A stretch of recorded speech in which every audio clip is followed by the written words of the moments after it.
Pepatah yang mengatakan sepandai-pandainya tupai melompat, akhirnya akan jatuh juga.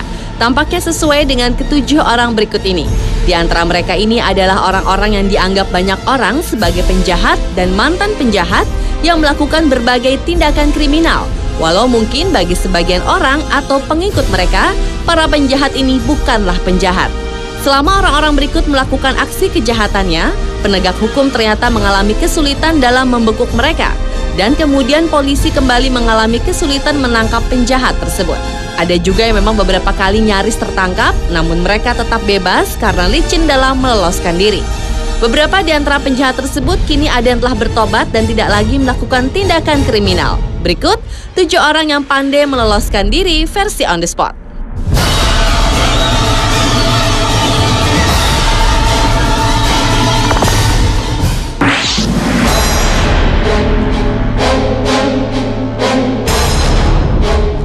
Orang pertama yang pandai meloloskan diri adalah Joseph Kony. Kony merupakan pemimpin pemberontak Tentara Perlawanan Tuhan atau LRA yang diburu berbagai pihak sejak tahun 2005 dengan perintah penangkapan internasional. Kony dituduh sebagai penjahat kemanusiaan, pembunuhan, pemerkosaan, dan perbudakan. Ribuan anak diculik dari rumah mereka, diancam dan dicekoki alkohol atau obat terlarang sehingga dapat membunuh. Anak-anak lelaki dijadikan sebagai pejuang dan anak-anak perempuan dijadikan sebagai budak seks. Tahun 1987, LRA dan Joseph Kony mulai melakukan perlawanan brutal terhadap pemerintah Uganda. Kony mengatakan ia ditugaskan Tuhan dan ingin mendirikan negara yang sesuai dengan 10 larangan Tuhan. Di bawah kepemimpinan Presiden Yoweri Museveni, perburuan Joseph Kony terus dilakukan hingga kini. Namun Kony masih tak terhentikan. Beberapa kali pemerintah melakukan perundingan damai dengan Kony dan menuntut agar ia mundur dari Uganda Utara. Namun Kony tetap melenggang bebas, termasuk sejak gagalnya perundingan damai tahun 2008. Oktober 2011, Presiden Amerika Serikat Barack Obama mengirim sekitar 100 tentara untuk operasi khusus ke Uganda untuk membantu menyingkirkan Joseph Kony. Namun tampaknya usaha itu belum membuahkan hasil hingga sekarang.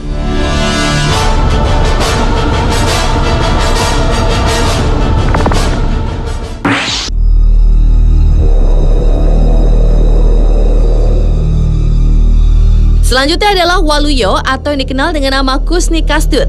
Setelah ikut berperang di masa penjajahan Belanda, terutama karena tuntutan ekonomi keluarga, Kusni Kasdut hendak menjadi tentara Indonesia, tetapi ia ditolak karena sebelumnya ia tak resmi terdaftar dalam kesatuan. Apalagi Kusni Kasdut cacat secara fisik. Pada kaki kirinya terdapat bekas tembakan yang ia dapat semasa perang melawan Belanda. Kegagalan tersebut ia anggap sebagai perlakuan tidak adil oleh penguasa masa itu, seperti habis manis sepah dibuang. Akhirnya demi menyambung hidup tahun 70-an, Kusni Kasdut pun memilih menjadi perampok. Berbekal sepucuk pistol yang merampok orang kaya hingga merampok permata di Museum Nasional Jakarta. Walaupun dikenal sebagai penjahat kelas kakap, namun Kusni Kasdut juga dijuluki Robin Hood Indonesia karena ternyata hasil rampokannya sering ia bagi-bagikan kepada kaum miskin. Pria yang terkenal gesit, licin dalam pergerakannya, dan banyak akal ini mampu melarikan diri dari penjara manapun.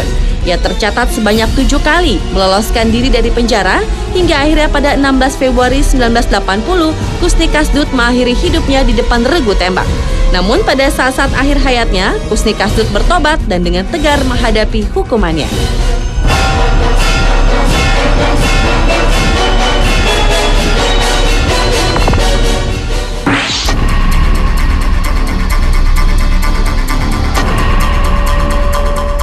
Orang Indonesia lainnya yang pernah menjadi penjahat dan pandai meloloskan diri adalah Johnny Indo.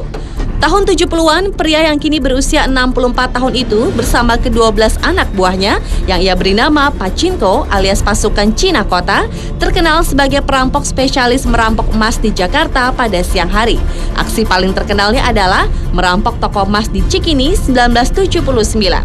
Akibat kekurang hati-hatian salah seorang anggota kelompoknya yang hendak menjual emas hasil barang jarahan mereka, satu demi satu anak buah Johnny Indo dibekuk polisi.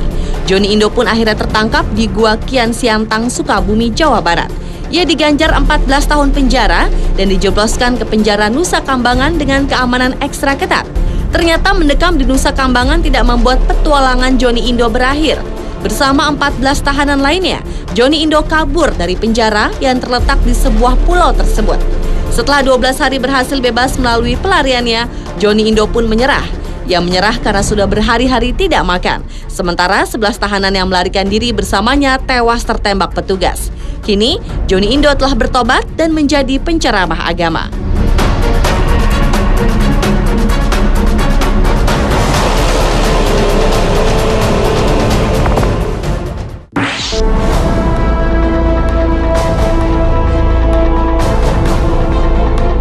Berikutnya adalah Pascal Payet, penjahat kelas kakap dari Prancis. Awalnya Pascal dipenjara karena kasus pembunuhan yang terjadi saat ia melakukan perampokan pada sebuah mobil van keamanan.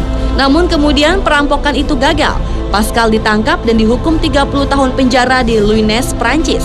Pada tahun 2001, Pascal berhasil melarikan diri dengan bantuan seorang kaki tangannya yang membajak helikopter. Pascal dijemput dari atap penjara karena memang banyak penjara di Eropa yang mempunyai pusat pelatihan heli di atap penjara. 2 tahun kemudian Pascal kembali ke penjara dengan helikopter lain dan hendak membantu 3 tahanan lain untuk melarikan diri. Tetapi keempat pria itu berhasil ditangkap kembali. Atas aksinya itu Pascal diberi hukuman 7 tahun penjara. Pada tahun 2007 Pascal lagi-lagi melarikan diri melalui helikopter. Kali ini ia dibantu dari atap oleh 4 orang bertopeng yang telah membajak sebuah helikopter dari bandara terdekat. Setelah mendarat di dekat Laut Tengah, Pascal Payet dan antek-anteknya menghilang tanpa jejak.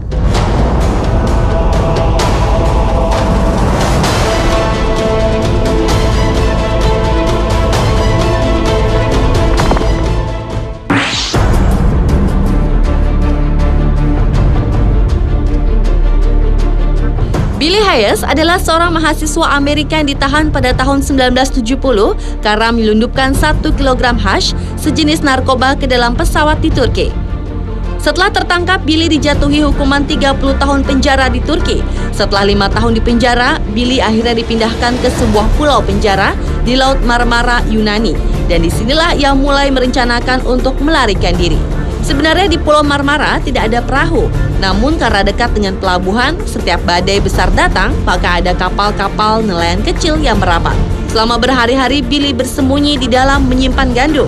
Kemudian ia berenang ke pelabuhan dan mencuri sampan hingga akhirnya selamat sampai di Amerika Serikat.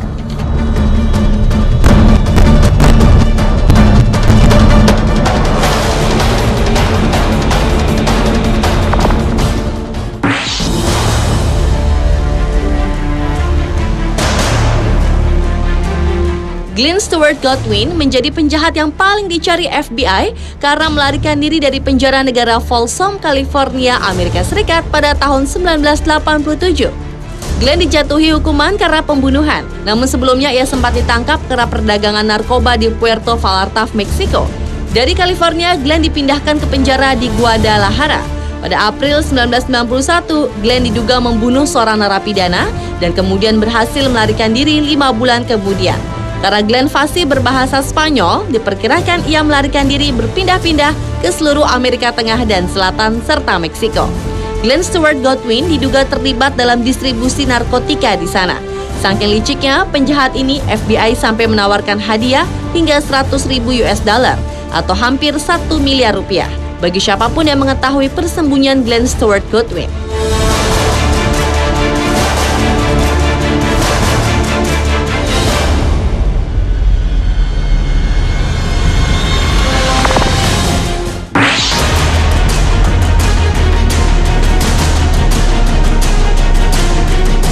Tahun 1930-an ada seorang perampok bank yang terkenal selalu sukses dalam upayanya melarikan diri dari penjara, bernama John Dillinger.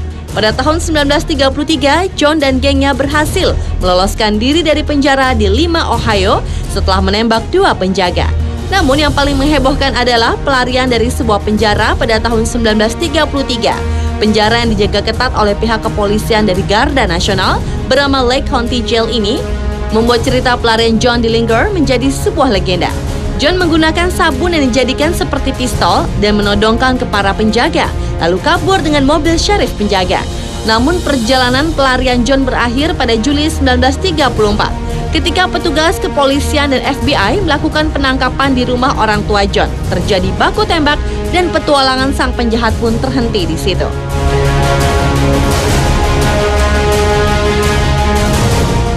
Pemirsa, itulah 7 orang yang pandai meloloskan diri versi On The Spot.